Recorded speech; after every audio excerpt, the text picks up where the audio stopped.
Welcome to this ASMR edition of Tales from Outer Space, where we like to take stories from space from around the internet and read it aloud for your entertainment. Psych, that's not happening. We're doing this with energy. With energy, I'm telling you.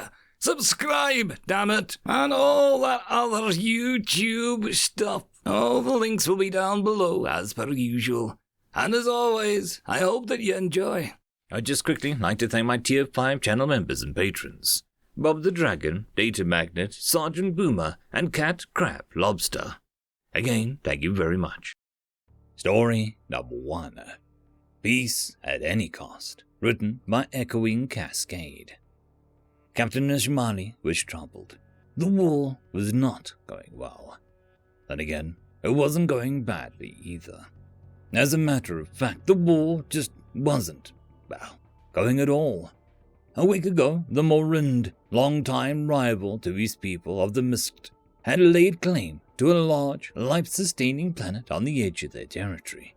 His government's response was swift, decisive, and purely motivated by spite.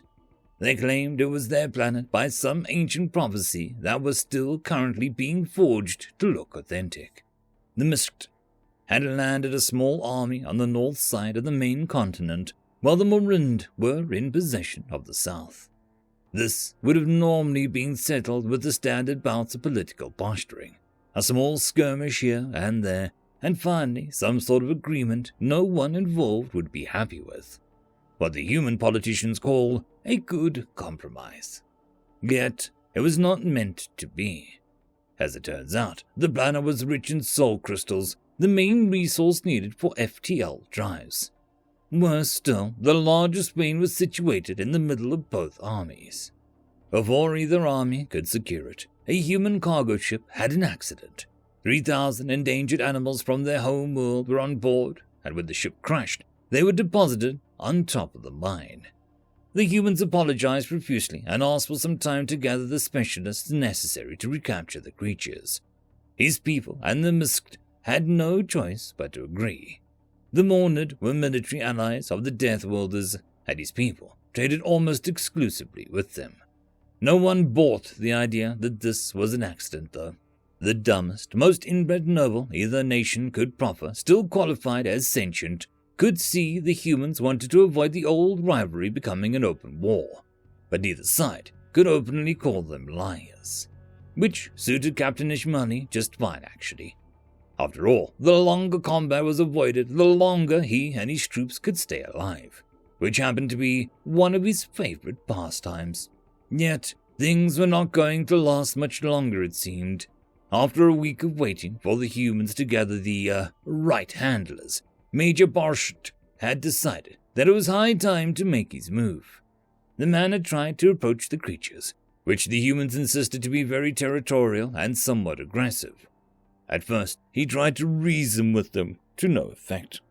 He then tried to bribe them with food. This seemed to work, at least for a moment. As he tried to walk past them, one of the creatures attacked him and was quickly followed by several of his peers. The Major survived, though he and those pulled him out while they were severely injured. The demons didn't so much as bite as rip pieces off of anyone that got close enough to them. Worse, they gave chase and even tried to attack the armored vehicles. Perhaps the humans were not lying when they claimed the need for experts to deal with these abominations. The Major recuperated in a healing pod and, to his credit, only looked somewhat traumatized by the experience. He gathered all the troops to push through the animals with tanks and flame units in order to frighten them away. These monsters either don't care or are personally insulted by the use of deadly weapons in their immediate vicinity. Most animals see a large tank roll their way and they scatter. You fire a plasma flamer at them and they can't run fast enough in the opposite direction. Not these ones.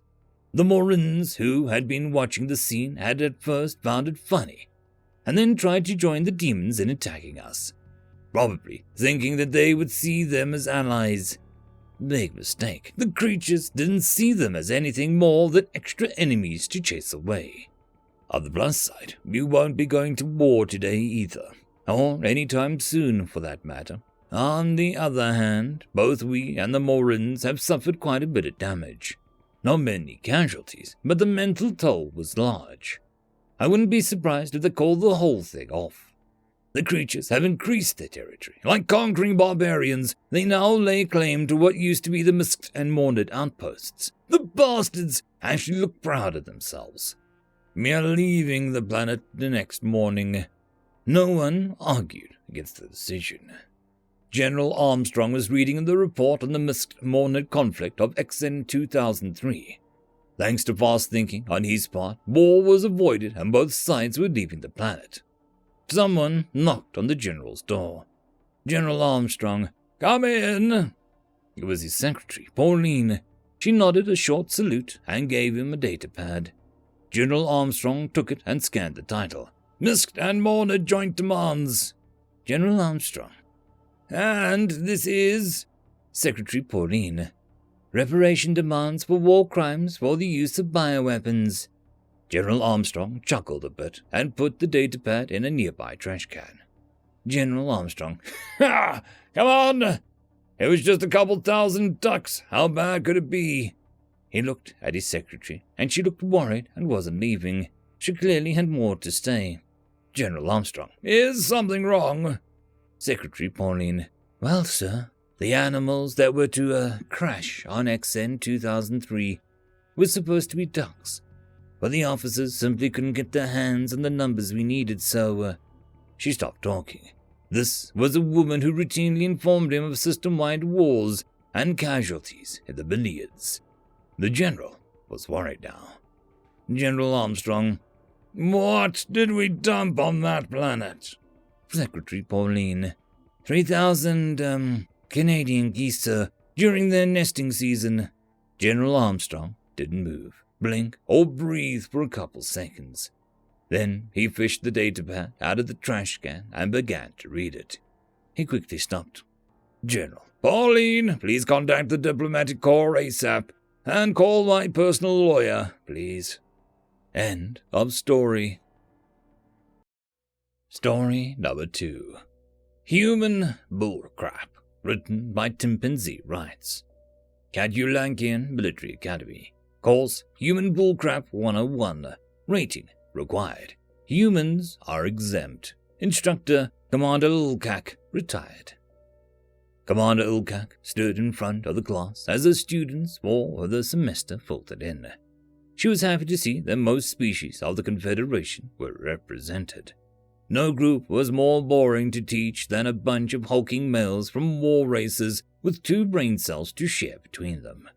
There was the tiny Galacticans, the frail Natoxus, and the forever unusual Talolops, looking for a spot to sit. Once all the seats were filled, Commander Lilac continued to wait as the front of the class saying nothing.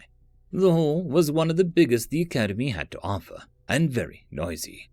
The students were the future military leaders of the Confederation, and they were abuzz with excitement. This was their last required course before graduation, and the only course that they were required to take this year. Still, Commander Lilac stood silently at the front of the auditorium, staring down any student who dared to look away. Slowly, the noise in the room began to falter. Some students, especially the ones she'd stared down, looked around nervously. Cadulankian Military Academy was famous for its disciplined instructors who conducted their classroom the same way they had commanded their troops, for every instructor had wartime experience. But Lilac just stood there, offering nothing to the students but a firm stare of her deep red eyes. Soon the class fell deadly quiet. All eyes pointed forwards towards the infamous instructor. Lilac hadn't tried to be infamous on purpose, but enjoyed it anyway. It kept the annoying first years away. Finally, a brave Republic spawn, after looking all around for some being else to do it first, raised their hand immediately, and a large black billboard-sized screen behind Lilac erupted with light. On the field of black were blindingly white letters. "Put your fucking hand down, Connor!" Everyone turned to the Republic spawn, who instinctively retreated into their shell. Almost as one, they turned back to the Commander Lilac, murmuring a growing intensity again. They were all talking to each other again, trying to figure out what exactly was going on. "Hello, everyone," Lilac said calmly. "Welcome to Human Bullcrap 101. The bathrooms are out the back door and to the left." Again, the room fell deadly silent. Confusion colored the faces of the students whose species allowed Lilac to recognize the emotion. She just assumed the rest were equally confused as well. Good.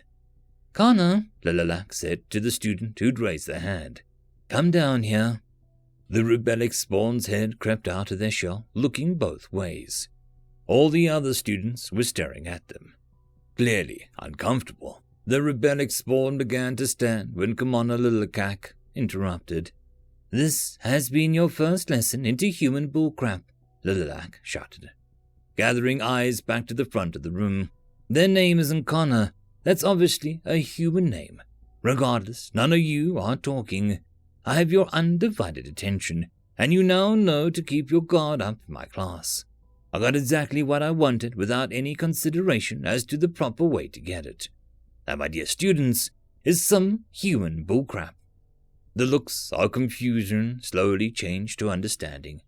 They'd most likely heard that this class was unorthodox from the last year's upper-class beings, despite the ban on students discussing the course. Some students began to take notes. The large screen behind Lilac lit up with a list of names and large white words in the same font as before. "Stop taking notes!" The flash of light from the screen grabbed the note-taking student's attention. Murmuring erupted throughout the room. "What?" Commander Lilac shouted. "Did you think I didn't know your names? That I had to make up a name Connor? Did you think that I couldn't pick out specific students, their actions, and call them out directly by name?" The students with enough good sense looked abashed, and those that didn't still had their looks of confusion. The confused students weren't going to have a good time in the class. She'd see to that. "Stop making assumptions," Lilac continued. "War is quintessentially unpredictable. Expect the unexpected. Fog of war and all of those other terrible sayings. There's a reason those sayings have survived this long despite being stupid, and that's because they contain a grain of truth. And that grain of truth is more obvious with the humans than anywhere else. Someone tell me why the Confederation lost its first war against humanity." Lilac said. "No need to raise your hand, just answer.